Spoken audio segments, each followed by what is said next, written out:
Rajini sir மன்னிச்சுக்கோங்க. ஊருக்கே இன்று முதல் நீ புனிதனப்பா படையப்பா. என்னக்கா நான் என்னவோ மென்றேன். என்ன உனக்கு இப்போ சொல்லுங்க. வாயில ஒண்ணு மென்னுட்டு இருக்க பத்தியா? தீபிகாவோட அம்மா இருக்காங்க, அவங்க வந்து ரொம்ப அன்பா கொழுக்கட்டை செஞ்சு அமைச்சிருக்காங்க பொங்கலுக்கு. பொங்கலுக்கு கொழுக்கட்டை. ஆமா. உங்க வாயில என்ன இருக்கு? அதேதான் இருக்கு. நான் இருக்குன்னு தெரிஞ்சல அப்ப அதுல வந்து ஒரு 4 வருஷம் முடி நானா வளர்த்தது. மிச்சம் இருக்கிறதெல்லாம் தீபி வளர்த்து விட்டு. முடி வளர்க்குறீங்களா? கோபால் மூஞ்சி காட்டுங்க, எங்களுக்கும் கொஞ்சம் சொல்லுங்களேன். இந்த டேலண்டடா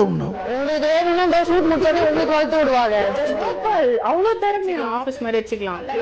டோக்கன் போடு கல்லால. ஓகே, நான் வந்து மாட்ட விட்டானே. உங்களுக்கு வேற ஏதோ இல்ல, மாட்டல் வந்து காடுலயே மாட்டுவாங்க. காடுலயே மாட்டுவாங்க. இது எதுல மாட்டுவாங்க? இது காடுல இருந்து எடுத்து முடியல மாட்டுவாங்க. சரி, இப்போ நான் வந்து எதுக்கு தெரியுமா ரெடி ஆயிட்டு இருக்கேன்? எதுக்கு சொல்ல மாட்டீங்க?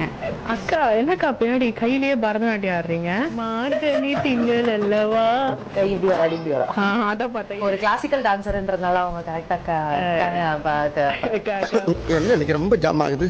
ஜவுரி முடி வச்சு இருந்தாலே அது நிறைய முடியல. ஜவுரி முடி நான் சொல்லிட்டேன். நானு காமெடி பண்ணாத, காமெடி பண்ணாத. This is not the procedure to sit in the bathroom. It is not bathroom, it is toilet. சரி, ஓகே, ரெண்டும் ஒண்ணுதானே, பக்கத்துல இருக்க போகுது. ஆண்டவா, துபாய்ல எல்லாம் ஒரு பெரிய வீடு இருக்காமே. வீடு இருக்கு, ஆனா அது எந்த இல்ல, அவ்வளவுதான். ஒரு நாள் நம்மளுக்கு வரும், சொந்தமா ஒரு வீடு கட்டி அதுல போய் அதுல நான் இந்த மாதிரி ஒரு வீடியோ எடுத்து போட்டோ ஷூட் பண்ணி வரும் அக்கா. இவ்வளவு அழகா எதுக்கு ரெடியா வரேன்னா, பொங்கலுக்கு நடக்கிற நிறைய போட்டிகள்ல ஒரு போட்டிக்கு வந்து பிரைஸ் கொடுக்கறதுக்காக என்ன வந்து இன்வைட் பண்ணிருக்காங்க. அப்ப சீஃப் கெஸ்டா நீங்க?